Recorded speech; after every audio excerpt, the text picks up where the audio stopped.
Bonjour les amis. Alors, émission chargée aujourd'hui. Nous allons donc parler de la loi relative au droit à l'aide à mourir. Et je vais vous lire une lettre de Monseigneur Strickland qui va nous aider à nous christocentrer. Je vous inviterai à la partager et je la fais mienne. Deuxième sujet, nous parlerons de la nouvelle nomination du pape Léon XIV à l'Académie pontificale pour la vie. Et vous allez voir que on commence à avoir les signes de la continuité de la synodalité, cet esprit-là qui vient, comment dire autrement, qui vient détruire le dépôt et de la foi du Christ, le catéchisme de l'Église catholique. Malheureusement, les signes commencent à se montrer, donc il faut absolument continuer à prier pour le pape Léon XIV, mais on commence déjà à voir des signes, c'est pas le premier, d'une continuité vers l'esprit du monde, en fait. Tout simplement, on abandonne l'Esprit Saint pour se coller à l'esprit de ce monde en vue de lui plaire ou d'aller dans son sens. Je ne sais pas comment l'articuler d'ailleurs. Mais en tout cas, on ne fait pas le travail de l'Esprit Saint, c'est certain, et on va le comprendre dans ce sujet-là particulièrement. On reviendra avec le Monseigneur Strickland avec un sujet, une deuxième lettre qu'il a écrite sur le chemin synodal que je vais vous lire et vous allez voir, c'est très éloquent et ça nous aide à comprendre dans ce brouillard actuel.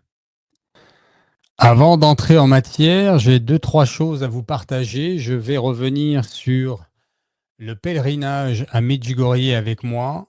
Attendez, je vais vous le mettre à l'écran. Hop. Qui est du 2 au 9 juillet prochain. Donc les réservations, les informations et la réservation est possible sous cette vidéo. Je vais vous mettre le lien. Je ne me suis pas trompé dans les dates. Oui, c'est ça, du 2 au 9 juillet prochain.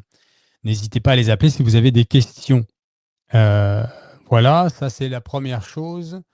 La deuxième chose qui est non moins importante, on va commencer sur ma chaîne à partir de vendredi. Donc demain c'est l'Ascension, comme vous le savez, jeudi l'Ascension.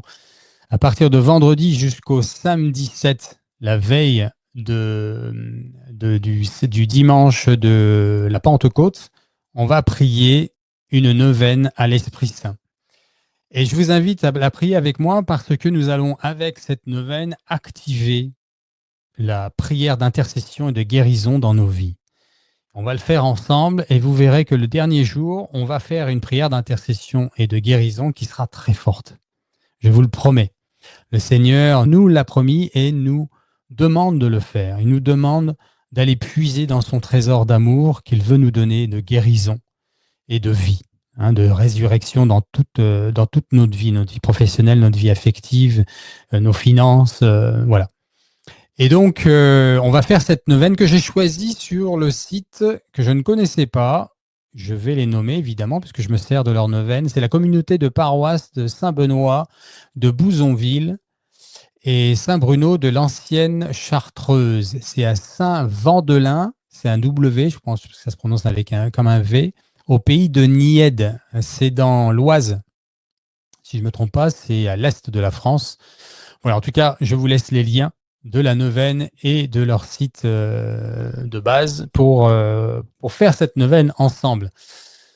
Voilà. La seule chose que je vais déroger, c'est que on prie 7. C'est où ça? C'est là, c'est 7. Je vous salue Marie, 7 gloire au Père. On va y ajouter 7 Notre Père. On commence demain, vendredi, pardon.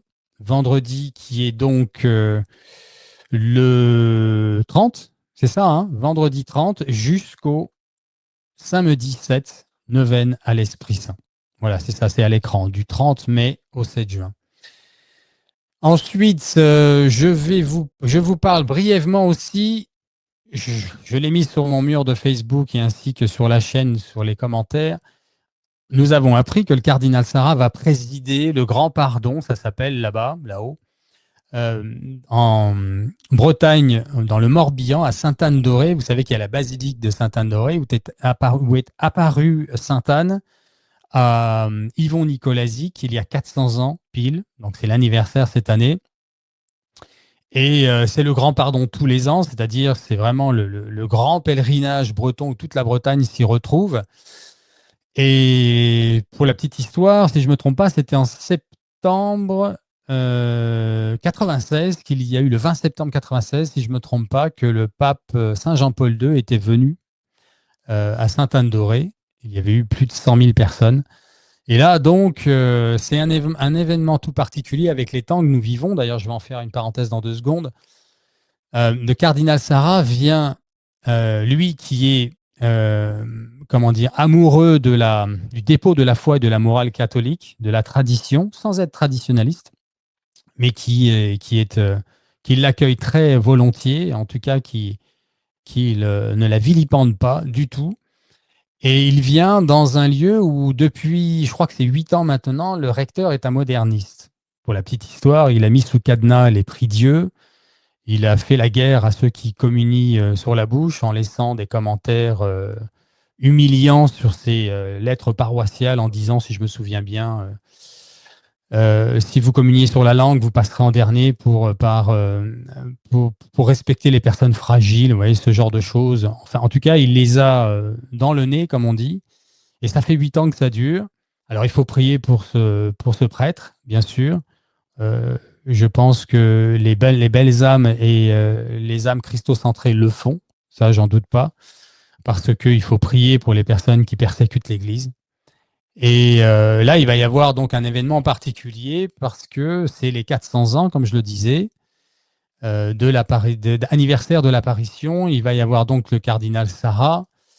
Et je réfléchis, je demande à l'Esprit Saint de me guider pour m'y rendre moi-même déjà. Donc je vous demande, pour ceux que ça intéresserait, de non pas bloquer, mais de réfléchir à garder ouvert, c'est le 25 et le 26 juillet prochain, de garder l'éventualité de se retrouver là-bas.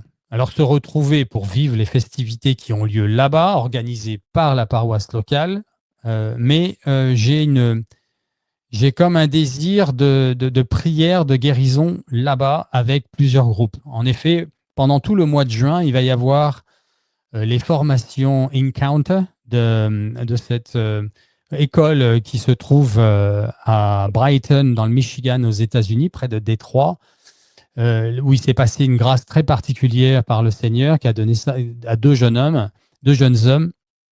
Et ils ont ouvert des écoles un peu partout, et il y en a en France. Moi, je vais faire ma formation tout le mois de juin. Je vais peut-être me rendre d'ailleurs à Brighton la dernière semaine de juin, où je fais, en plus avec Vicky Smith, comme vous le savez, je suis en formation pour activer l'Esprit Saint dans mon apostolat, à travers mes chaînes et dans ma vie personnelle, pour des raisons personnelles bien sûr, mais aussi pour mon apostolat, comme je le disais. Et donc, il n'est pas impossible qu'il y ait des sessions pendant le Grand Pardon là-bas. On y réfléchit, on en parle avec Vicky Smith. Alors, je tiens à préciser que ça ne vient pas, comment dire, déroger, contrer ou gêner même la liturgie ou les événements qui vont se passer là-bas, auxquels nous participerons tous si on y va d'abord, premièrement. C'est juste pour l'illustrer, ça serait pendant les temps de repos, les temps entre la liturgie et les événements qui vont se passer là-bas pendant les 2 jours. Eh bien, il y a un parvis, il y a de grands parcs, il y a de grands endroits où il y aura une myriade de monde. Il ne sera pas impossible de pouvoir offrir à ceux qui le veulent des prières de guérison, comme le Seigneur le demande. La décision n'est pas prise. Je lance l'idée. Je vous invite à prier pour ça. Vicky et moi, on prie là-dessus et d'autres personnes. Comme je le disais, il y a cette formation avec Encounter. Il y aura probablement des personnes que j'inviterai à le faire si c'est ce que veut le Seigneur. Et je vous donnerai plus d'informations à ce sujet plus tard, probablement mi-juin. Mais gardez ça ouvert dans votre tête et soyez en paix surtout. Si vous êtes bloqué le 25 et le 26 juillet, c'est que ça ne doit pas se faire pour vous ou pas se faire du tout. Vicky elle-même, elle a une situation avec sa famille à ces dates, donc elle va voir ce qui va se passer. Et même moi, je ne suis pas sûr encore d'y aller. C'est juste que ça me parle. Ça me parle pourquoi? Je vais vous le dire quand même. Parce que la Bretagne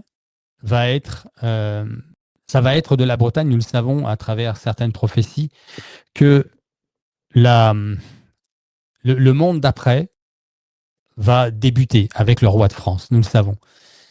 Donc la Bretagne, ayant comme centre spirituel catholique eh bien, la basilique Sainte-Anne-d'Auray, le sanctuaire, les apparitions de Sainte-Anne-d'Auray, c'est le fer de lance de la Bretagne qui lui-même est le fer de lance de la France, qui elle-même est le fer de lance du monde.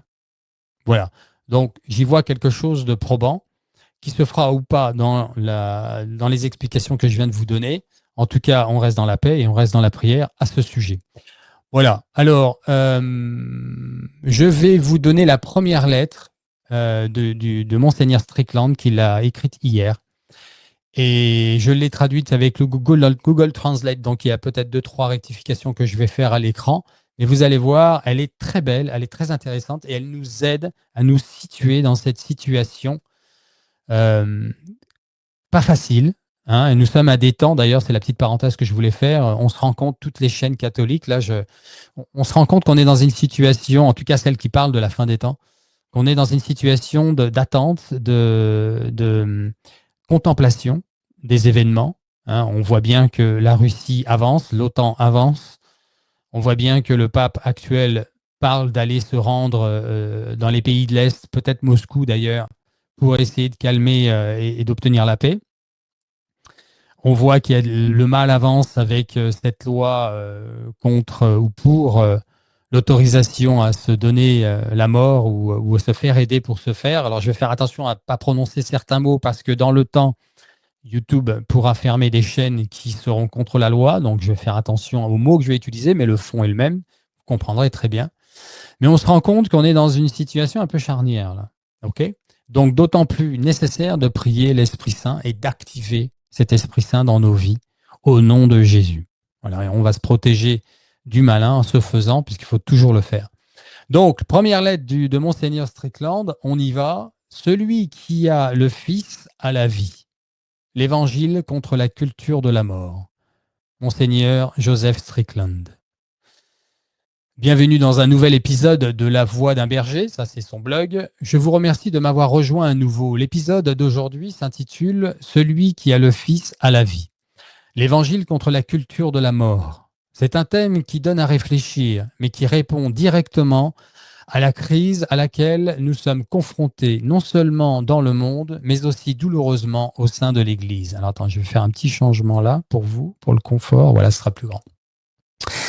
Et je vais peut-être essayer d'agrandir plutôt là. Hop. Oui, je peux le faire. Très bien.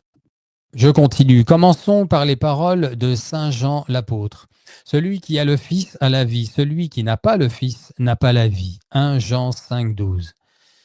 Ce n'est pas seulement une vérité réconfortante, c'est une ligne de démarcation. Il n'y a pas de terrain neutre dans la lutte entre la vie et la mort, entre le Christ et la culture qui le rejette. Saint Jean-Paul II, dans son encyclique Evangelium Vitae, a qualifié ce conflit spirituel de ce qu'il est, une guerre entre l'évangile de la vie et la culture de la mort. Il a écrit « Nous sommes confrontés à une réalité encore plus vaste que l'on peut décrire comme une véritable structure de péché. Cette réalité se caractérise par l'émergence d'une culture qui nie la solidarité et prend souvent la forme d'une véritable culture de mort. Cela n'est pas moins vrai aujourd'hui qu'à l'époque où il écrivait ces mots en 1995. En fait, la culture de la mort n'a fait que progresser, désormais masquée par des mots comme soins, palliatifs, droit et même le plus blasphématoire, charité. Le pape Jean-Paul II a poursuivi en disant le fait de tuer un enfant dans le ventre de sa mère et de s'enlever la vie ou celle de quelqu'un d'autre en commun accord sont donc des crimes qu'aucune loi humaine ne peut prétendre légitimer. Il n'existe aucune obligation de conscience d'obéir à de telles lois. Au contraire, il existe une obligation grave et claire de s'y opposer par l'objection de conscience. Les lois qui légitiment le meurtre direct d'êtres humains innocents par le fait de tuer un enfant dans le ventre de sa maman et d'atteindre à sa propre vie ou celle de quelqu'un d'autre sont en totale opposition avec le droit inviolable à la vie propre à chaque individu. Revendiquer le droit à la fin de vie d'un bébé dans le ventre de sa maman, à l'infanticide et au fait de s'enlever la vie soi-même et reconnaître ce droit dans la loi, c'est attribuer à la liberté humaine une signification perverse et mauvaise, celle d'un pouvoir absolu sur les autres et contre les autres. Prenons un exemple récent et douloureux de l'instauration d'une culture de mort au sein même de l'Église catholique. Dans l'association Charité catholique de Chicago, on a récemment été critiqué pour avoir conclu un contrat avec un cabinet, l'association a été critiquée pour avoir conclu un contrat avec un cabinet de lobbying qui représente également certains des plus puissants prestataires de la fin de vie d'un enfant dans le ventre de sa maman du pays. Qu'un tel partenariat puisse être formé sous la bannière de l'action catholique témoigne de l'éloignement profond des institutions de l'Église, de l'Évangile, de la vie. Ce n'est pas de la charité que d'aider les pauvres tout en serrant la main de ceux qui tuent des innocents. C'est une trahison. Saint Paul nous avertit. Et ne prenez aucune part aux œuvres infructueuses des ténèbres, mais plutôt condamnez-les. Éphésiens 5, 11. Permettez-moi d'attirer votre attention sur un fait stupéfiant. Le dernier rapport annuel de la planification parentale, c'est l'association qui fait ce genre de choses, d'enlever la vie d'un enfant dans le ventre de sa maman aux États-Unis, vient d'être publié et il révèle un nombre record de ces actions-là, de ces malheureux événements. Malgré tous les discours sur c'est quelque chose de sûr, c'est quelque chose de légal, c'est quelque chose qui sera rare. La réalité est la suivante. Le fait d'enlever la vie d'un enfant dans le ventre de sa maman est devenu la monnaie d'échange d'une culture qui valorise l'autonomie au détriment de la vie elle-même. En un an seulement, plus de 374 000 tels actes ont été pratiqués sous leur nom. Cela représente plus de 1000 enfants tués chaque jour sous le couvert de prétendus droits reproductifs. Il existe de nombreux autres signes montrant comment la culture de la mort s'est installée. Par exemple, l'ONU a récemment fait pression pour un accès universel à cet acte de tuer l'enfant dans le ventre de sa maman sous le nom de droits reproductifs, faisant pression sur les pays pro-vie pour qu'ils modifient leurs lois. Walgreens et CVS, qui sont deux grands magasins américains dans lesquels il y a une pharmacie, ont annoncé qu'ils commenceraient à distribuer des pilules abortives dans plusieurs États américains, y compris certains États à forte population catholique. L'American College of Obstetricians and Gynecologists, c'est le collège américain des obstétriciens, si c'est comme ça qu'on dit, je ne connais pas ce mot-là, pardon, et gynécologues, ou gynécologiste, je ne sais pas si c'est français, a récemment supprimé de ses directives les références au stade de développement du fœtus, une mesure inquiétante visant à déshumaniser l'enfant à naître. La législation sur le suicide assisté progresse dans des États comme New York et le Massachusetts, des personnalités publiques la présentant comme une aide humanitaire.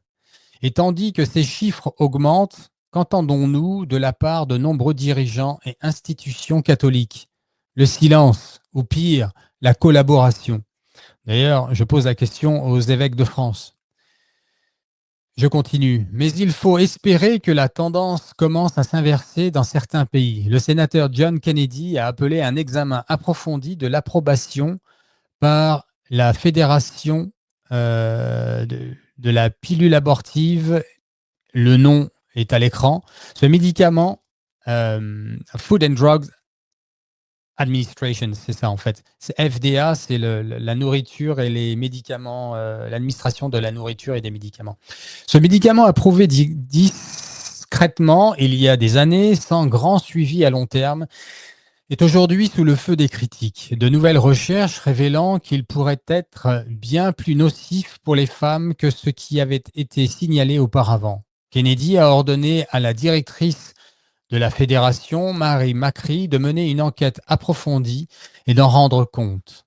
Il ne s'agit pas d'une simple manœuvre politique, mais d'une question de vérité et de justice. Un groupe de défense catholique s'est joint à cette initiative, exigeant de la fédération qu'elle soit tenue responsable de ce qu'elle a autorisé au nom des soins de santé. Voilà ce que fait la culture de la mort. Elle ment.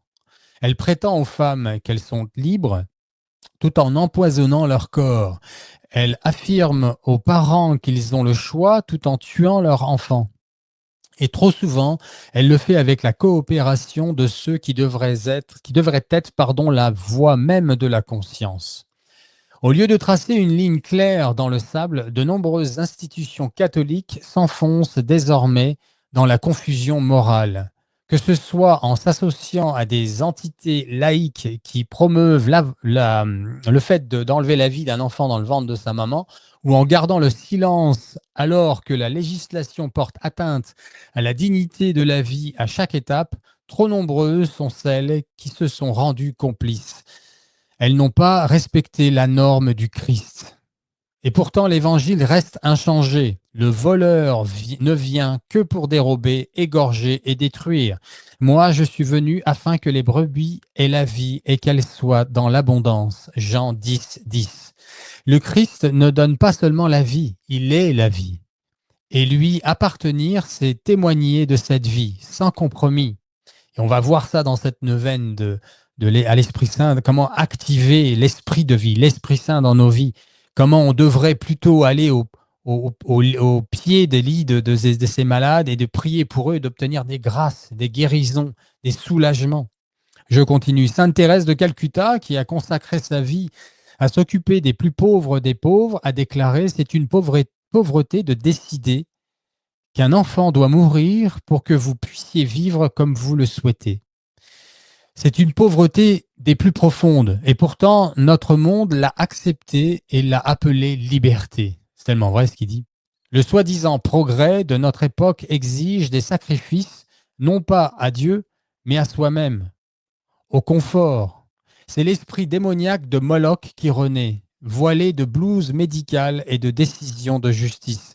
Je fais une petite parenthèse pour inviter toutes les hommes et toutes les femmes, puisqu'il y a un homme qui, dans l'histoire, inévitablement, qui ont fait cet acte d'avortement. Je vous invite à aller vous confesser dans la paix et de changer de vie. Il ne faut pas regarder le passé, il faut le confesser, le passé. Et le Seigneur vous appelle à vous remettre debout dans la vérité, dans le droit chemin. Il vous aime. Il n'aime pas votre péché, que vous allez les confesser. Il vous demande de le confesser justement pour vous en débarrasser. Ok? Donc ne vivez pas avec ce péché mortel sur vos épaules. Allez vous confesser, vous serez accueillis dans l'amour. Le Seigneur est amour. Mais allez vous confesser. C'est le malin qui vous invite à ne pas le faire. Le Seigneur vous invite à le faire dans la paix. Ok? Et vous en sortirez tout joyeux. Parce que le Seigneur a pris sur lui, sur la croix, ce grand péché comme tous les autres péchés du monde. Je continue. Comme l'a dit sainte Thérèse de Calcutta, le plus grand destructeur de la paix est cet acte d'enlever la vie à un enfant dans le ventre de sa maman, car si une mère peut tuer son propre enfant, que me reste-t-il pour vous tuer? Que m'empêche pour ne pas vous tuer plutôt? Il n'y a plus rien qui m'empêche de vous tuer, il n'y a plus rien qui vous empêche de me tuer, en fait. Voilà ce qu'elle dit, parce que la traduction n'est pas bonne à l'écran. Soyez clairs, une église qui fait la paix avec la culture de mort fait la guerre au Christ. Le Seigneur ne tolère pas un cœur divisé. Je vais répéter cette phrase parce qu'elle est importante. Soyons clairs, une église qui fait la paix avec la culture de mort fait la guerre au Christ. Notre travail, c'est justement la division. Le Seigneur était venu apporter la division. Nous, cette division, nous la créons par la vérité que nous apportons dans un monde de ténèbres. Donc nous devons dire la vérité dans le calme et avec la joie des ressuscités. Mais se taire, c'est mentir. Nous, les catholiques, nous sommes appelés à dire la vérité. Nul ne peut servir deux maîtres. Matthieu 6, 24. Mais il y a de l'espoir, il y a toujours de l'espoir, car le Christ a vaincu la mort. Sa victoire est incontestable. La seule question est de savoir si nous resterons avec lui ou si nous tomberons avec le monde. Saint Pie V a dit « Tous les maux du monde sont dus aux catholiques tièdes ». Et Sainte Catherine de Sienne a dit « Si tu es ce que tu dois être, un chrétien, tu embraseras le monde entier ». Ce n'est pas le moment de se lamenter, c'est le moment de faire entendre une voix claire. Car si la trompette rend un son confus, qui se préparera au combat 1 Corinthiens 14, 8. Nous devons devenir, comme le pape Saint Jean-Paul II nous l'a recommandé, un peuple de vie et pour la vie. Cela signifie plus que voter ou manifester. Cela signifie former nos enfants, protéger nos institutions et lutter contre le compromis, où qu'il se cache. Comme le disait saint Vincent de Paul, la charité n'est pas une question de compassion vague ou de sentiments superficiels, j'allais dire féminins. Elle exige action, sacrifice et vérité. Et cela signifie aimer suffisamment ceux qui sont prisonniers de la culture de la mort pour leur dire la vérité, ce que j'évoquais juste au-dessus. Avec douceur, certes, mais avec courage. Saisissons cette espérance. Appelons l'acte d'enlever la vie à un enfant dans le ventre de sa maman ce qu'il est, un meurtre. Appelons l'acte de s'enlever la vie à soi-même ou à quelqu'un d'autre en connivence ce qu'elle est, un désespoir déguisé en miséricorde. Parlons franchement, comme ceux qui suivent celui qui est le chemin, le seul chemin, la vérité et la vie, le Christ. Et souvenons-nous des paroles du Seigneur à ses apôtres et à nous. Parce que je vis, vous vivrez aussi. Jean 14, 19. C'est la promesse, c'est l'espoir, c'est l'évangile. Celui qui a le Fils a la vie. Alors attachons-nous au Fils, proclamons-le avec audace, défendons chaque vie humaine de la conception à la mort naturelle, comme sacrée, non pas à cause de lois, de votes ou de politique, mais parce que chaque vie est un don de la main du Créateur, racheté par le sang du Sauveur. C'est l'Évangile, et il est plus puissant que tous les mensonges de la culture de la mort. C'est vrai ça, l'Évangile est plus puissant que tous les mensonges de la culture de mort. Que pouvons-nous faire d'autre concrètement pour combattre cette obscurité ? Déjà, on va activer cet Esprit Saint avec cette neuvaine. On va faire ce que le Seigneur nous demande dans sa sainte parole, dans l'Évangile. Ces paroles de vie, qui vont ressusciter les morts, qui vont donner la vie, qui vont guérir les malades, qui vont enlever les douleurs, selon la volonté de Dieu, mais nous, dans la foi. Que pouvons-nous faire d'autre concrètement pour combattre cette obscurité, continue-t-il ? Nous pouvons faire ce qui suit, prier et jeûner pour la fin de cet acte de tuer un enfant dans le ventre de sa mère, ainsi que l'acte de s'enlever sa vie ou quelqu'un d'autre de connivence, et de toutes les attaques contre la vie.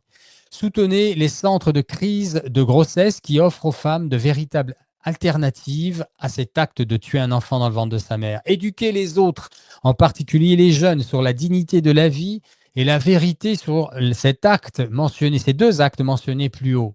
C'est ce que je fais dans cette émission. Boycotter les entreprises et les services qui financent ou soutiennent les prestataires de ces actes comme Planned Parenthood, ce qui est une association américaine. Je ne sais pas ce qui est l'équivalent en France.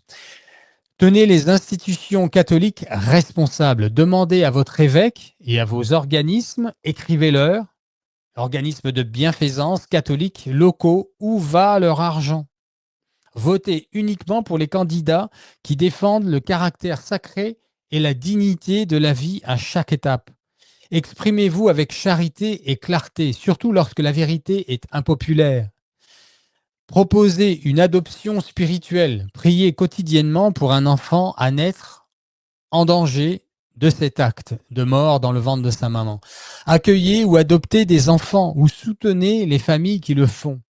Formez ou rejoignez des groupes pro-vie dans votre paroisse ou dans votre communauté. Fournir des ressources de guérison post-acte de tuer l'enfant dans le ventre de sa maman, comme le ministère de Rachel's Vineyard aux États-Unis, donc quelque chose de similaire en France ou ailleurs, puisque toute l'outre-mer voit cette émission. Ne nous lassons pas de faire le bien, car nous moissonnerons au temps convenable si nous ne nous relâchons pas. Galates 6,9. N'oublions pas que nous n'avons qu'une courte vie, les amis. Il le dit là, donc s'il l'évoque, il faut se rappeler que peut-être vous et moi allons mourir ce soir, donc il faut toujours rester christocentré. Dans un monde qui choisit de plus en plus la mort par cet acte, ces deux actes évoqués plus haut, l'érosion de la famille et le rejet de la loi divine, nous devons proclamer avec audace et clarté celui qui a le Fils à la vie. Il ne s'agit pas d'une consolation privée, mais d'une vérité publique aux conséquences éternelles. La culture de la mort prospère là où le Christ est oublié.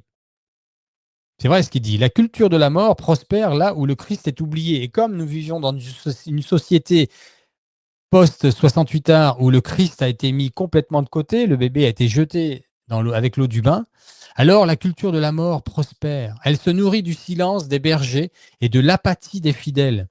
Les évêques de France sont complètement inaudibles à ce sujet-là. Les prêtres avec eux. Ce sont des mauviettes, il faut le dire.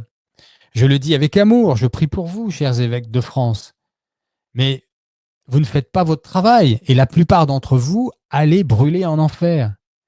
Et je dis ça avec tristesse. Le Seigneur ne vous veut pas en enfer. Il vous emmenez tant d'âmes avec vous dans ce lieu de damnation.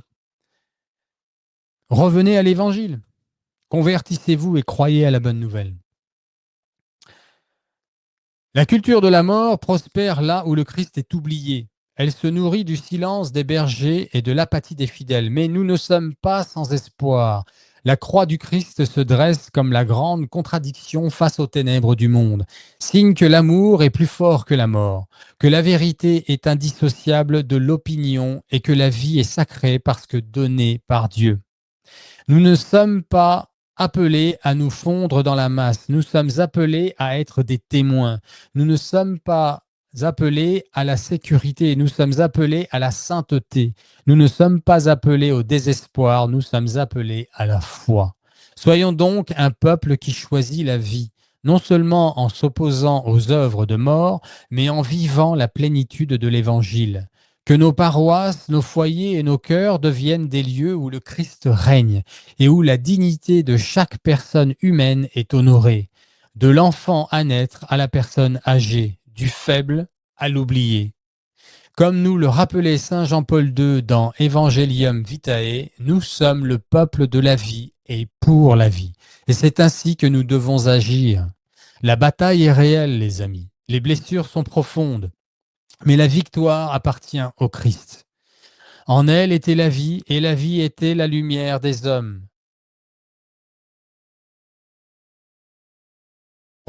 Jean 1, 4, 5. Que cette lumière brille, qu'elle commence par nous.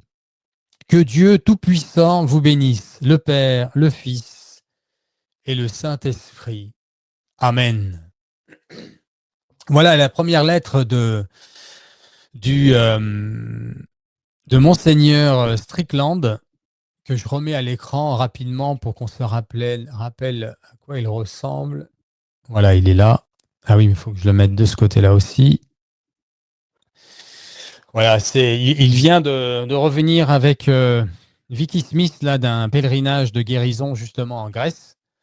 Et il travaille vraiment. C'est vraiment un phare dans l'obscurité du monde aujourd'hui. C'est un fer de lance de ce qui est censé être un monseigneur et un évêque aujourd'hui. Son blog est rempli de lumière et c'est vraiment un homme de foi. Prenez-en de la graine, mes chers évêques de France et de Navarre, j'allais dire. Il faut vraiment que vous réfléchissiez. Hein. Il faut pas vous laisser non seulement vous envoyer vous-même en enfer, mais envoyer tout ce peuple avec vous. Revenez au Christ. N'ayez pas peur. N'ayez pas peur. Alors, je vais passer maintenant à la nouvelle, comment il appelle ça déjà? Attendez, hop, je mets ça là pour voir. La nouvelle nomination, voilà, la nouvelle nomination du pape Léon XIV. On a vu avant-hier qu'il a mis une troisième dame aux responsabilités dans c'est un dicaster qui a pour responsabilité les ordres religieux et donc qui va être au-dessus des prélats. Donc ça, c'est inadmissible au vu du dépôt de la foi et de la morale du Christ. Donc, jamais une femme ne peut commander un homme, euh, sauf la Vierge Marie, et même elle-même nous demande de toujours obéir d'abord au prêtre avant de lui obéir à elle. Donc, comme quoi, elle qui est Immaculée Conception, je ne pense pas que ce soit le cas des 3 femmes qui ont été mises en place dans le dicaster, la Vierge Marie elle-même, elle se dit en dessous d'un prêtre.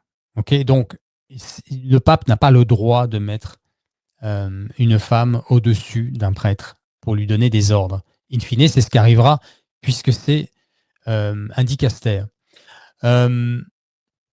Avant de passer à justement cette... non, je vais y aller directement, pardon. J'y vais, je vais là. C'est, je crois, ici. Voilà. Alors, je vais sur le site Riposte catholique. Un partisan du suicide assisté à la tête de l'Académie pontificale pour la vie. Je vais vous lire l'article, il n'est pas très long. Et vous allez voir ce qui vient de se passer. Le 27 mai, donc c'était hier, on est le 28 aujourd'hui, le pape Léon XIV a nommé Monseigneur Renzo Pegararo, qui est là à l'écran. On va prier pour lui. Nouveau président de l'Académie pontificale pour la vie. Monseigneur Pegoraro, bioéthicien et médecin, était chancelier de l'Académie depuis 2011 et a contribué à sa transformation sous l'égide de l'archevêque Vincenzo Paglia, Paglia, j'imagine, c'est celui qui vient donc de partir. Il avait, je crois, plus de 80 ans, même peut-être un peu plus, d'un défenseur de la vie en un groupe de réflexion sur la bioéthique post-chrétienne. En 2022, c'est ce qui nous intéresse, Monseigneur Pegararo, donc le nouveau en place, mis en place par le nouveau pape Léon XIV, a publiquement justifié le suicide assisté comme un moindre mal. Je peux m'arrêter là, après on développe, mais voilà. Non, un évêque doit faire l'inverse, doit se battre pour la vie. Ne pas justifier, ne pas voter plutôt pour un ou pour l'autre. Dire au peuple, au monde, aux politiciens que non, et les éduquer en ce sens, les éduquer avec l'Esprit Saint. Mais s'ils n'ont pas l'Esprit Saint eux-mêmes, ils ne peuvent pas le faire. Dans la législation laïque, tout en admettant que ni le suicide assisté ni l'euthanasie ne représentent la position catholique. La belle affaire. Donc, vous voyez, alors là, on est dans la couleur préférée du diable. La couleur préférée du diable, c'est pas le blanc ou le noir, c'est le gris clair ou le gris foncé. C'est l'entre-deux. C'est injecter du venin dans de la vérité. C'est comme ça qu'il avance. Je parlais du millefeuille l'autre jour, et c'est une feuille après une. Et un jour, on se retrouve avec 1000 feuilles. Là, c'est un paquet qu'il faut pouvoir avaler. Moi, j'aime beaucoup le millefeuille, mais je ferme la parenthèse. Tout en admettant que ni le suicide, ça je l'ai dit, ni il a néanmoins appelé à la législation du premier sous certaines conditions. Oui. Une action catégoriquement condamnée par Evangelium Vitae. Voilà. Donc, on ne peut pas faire l'un et l'autre. On ne peut pas prôner, on ne peut pas évangéliser et en même temps être pour ou essayer d'aller ou caresser dans le sens du poil l'esprit de mort, l'esprit du monde, qui déclare que le suicide assisté n'est jamais excusable. C'est ce que dit le document de Saint Jean-Paul II, Evangelium Vitae. Le suicide assisté n'est jamais excusable, même s'il est demandé par la personne qui cherche l'assistance. Pegoraro, pardon pour les mauvaises prononciations, propose un cadre juridique pour l'institutionnalisation d'un péché mortel et dirige maintenant l'organe du Vatican créé à l'origine pour empêcher exactement cela. L'encyclique historique de Saint Jean-Paul II traitait la coopération avec le suicide assisté comme une grave injustice. Pourtant, l'Académie promeut, grâce au pape Léon XIV qui est dans cette continuité synodale, on va en parler dans une minute, précisément ce que l'encyclique condamne. La trahison de ce monseigneur Pegoraro ne s'arrête pas au suicide assisté. Sous sa présidence, l'Académie a brouillé la frontière entre la santé publique et la morale catholique en faisant l'éloge de la vaccination expérimentale sous la pandémie de 2019, développée à partir de lignées de cellules fétales de bébés morts tués dans le corps de leur maman. Vous voyez, c'est important ça. C'est gravissime en fait. Ils le savent, hein. Ils ne sont pas ignares de ça, hein. Donc ils sont pour on est dans une spiritualité de la mort. Ils sont en train de servir Satan. Retweeter des articles appelant à repenser la condamnation de la contraception par l'Église. Contribuer à un volume de 2022, Theological Ethic of Life, l'éthique théologique de la vie, proposant une flexibilité pastorale sur la contraception et les technologies de reproduction assistée, préconisant en fait l'abrogation en douceur d'Humanae Vitae. En bref, l'Académie de Pegoraro n'a pas seulement cessé de défendre la vie, elle est devenue un laboratoire du relativisme moral. Tous les membres de l'Académie pontificale pour la vie ne sont pas restés silencieux. Des membres ont critiqué l'Académie pour avoir encouragé la confusion, mis de côté les absolus moraux et légitimé le péché sous des slogans pastoraux. Les rapports de division interne révèlent un corps qui n'est plus engagé dans la doctrine catholique, mais qui est fracturé par une guerre civile idéologique. Termine l'article de Riposte catholique, qu'on remercie au passage. Voilà les amis. Alors, je termine avec un article beaucoup plus court, mais tout aussi intéressant, qui va nous aider à nous situer, de Monseigneur Strickland à nouveau. Hein. Il est beau, donc je le remets à l'écran. Il lui manque plus que des lunettes noires, il serait parfait. Hein. Je plaisante. Alors, le chemin synodal n'est pas une voie à suivre pour l'Église. Je vais l'agrandir en venant là. Hop, voilà. Et là, à l'écran, je vais faire ça. Mes chers fils et filles en Christ. Le titre, donc, le chemin synodal n'est pas une voie à suivre pour l'Église. C'est important comme titre. C'est avec un cœur de pasteur poussé par le devoir et l'amour que je dois parler ouvertement d'une question qui pèse lourdement sur mon esprit et mon cœur en ce moment. Ce qu'on appelle le chemin synodal, le synodal point. Il se présente comme une voie à suivre pour l'Église, mais en réalité, il s'éloigne du fondement posé par notre Seigneur Jésus-Christ. L'Église n'est pas à nous de la réinventer. Ça n'est pas à nous de réinventer l'Église, mauvaise traduction. Elle est le corps mystique du Christ, fondé sur le roc de Pierre, notre premier apôtre, notre premier pape, guidé par les successeurs des apôtres et sanctifié par le Saint-Esprit. Toute tentative de redéfinir sa constitution divine en aplanissant sa nature hiérarchique ou en répartissant l'autorité doctrinale de la papauté entre des conférences épiscopales, des assemblées ou des comités laïques n'est pas un renouveau, mais une rupture. La voie synodale s'écarte de l'enseignement clair et de la structure transmise par les apôtres.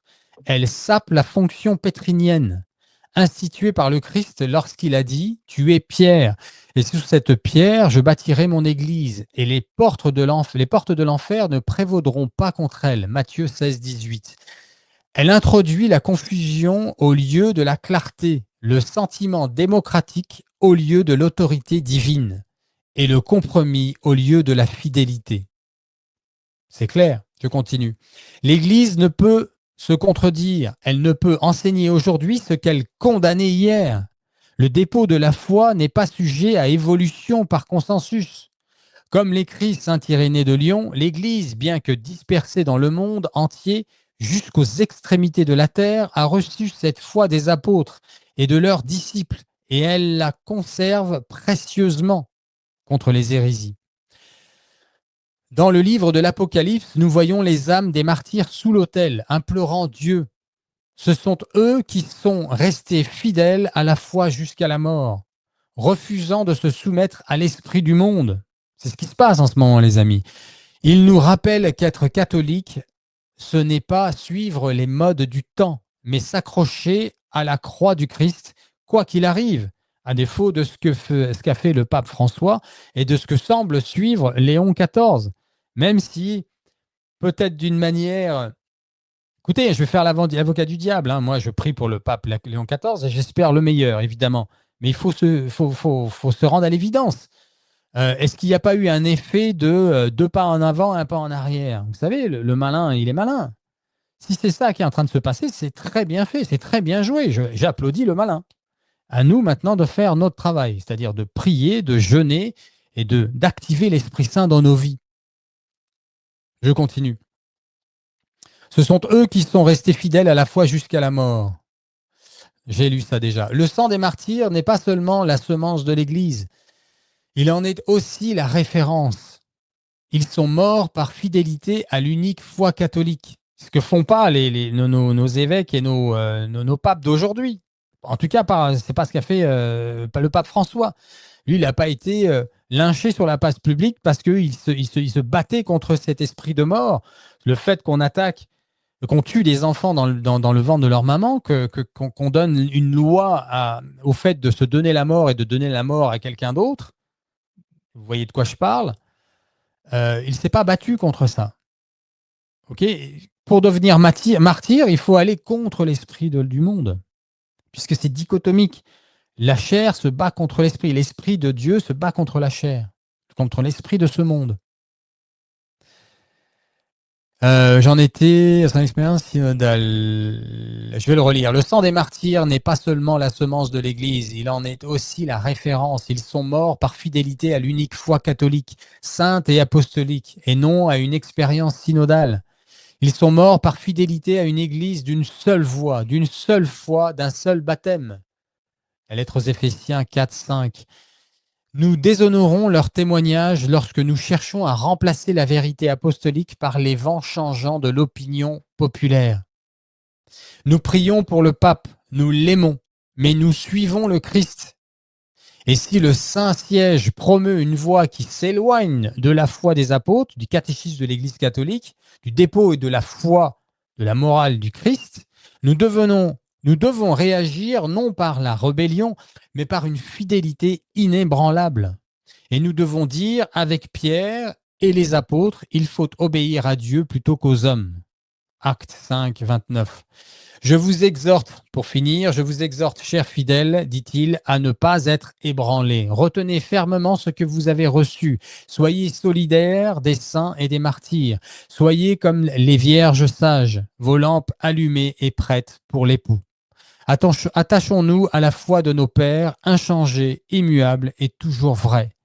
Bien à vous en Christ, évêque Joseph Edward Strickland, évêque émérite. Voilà les amis, ce que je voulais vous partager aujourd'hui. Dernière chose avant de se quitter, Mel Gibson et son équipe et leur famille sont en Italie, ils sont en train de terminer le film La Résurrection du Christ. Priez pour eux, ils sont terriblement attaqués. Donc c'est normal puisque ce film, d'après les dires, je cite Jim Caviezel qui est à gauche à l'écran, qui joue le Christ, c'est le film le plus important et le plus extraordinaire qui a jamais été fait au monde. Procurez-vous un catéchisme de l'Église catholique pour rester dans le dépôt de la foi et de la morale catholique. Je suis en train de relire l'abrégé en ce moment, entre autres choses, ma formation. Pensez à partager, pensez à vous abonner, s'il vous plaît. C'est important de partager cette vidéo pour aider nos frères. Je vais retirer ça de l'écran. Voilà. Oui, pensez à partager cette vidéo, pardon. Abonnez-vous à la chaîne. Pensez à m'aider. Aidez-moi si vous pouvez, pardon. Je sais qu'il y en a déjà qui le font et je les remercie. J'en profite pour les remercier. Il y en a qui donnent alors qu'ils n'ont pas grand-chose et je trouve ça merveilleux. Vous êtes dans mes prières quotidiennes, à la messe, à l'Eucharistie. Merci les amis.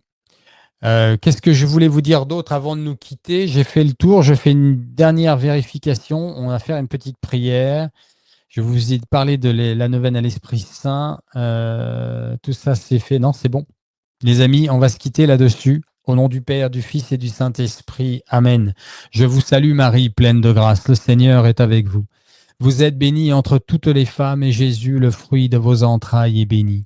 Sainte Marie, Mère de Dieu, priez pour nous pauvres pécheurs, maintenant et à l'heure de notre mort. Amen. Ô Marie conçue sans péché, priez pour nous qui avons recours à vous.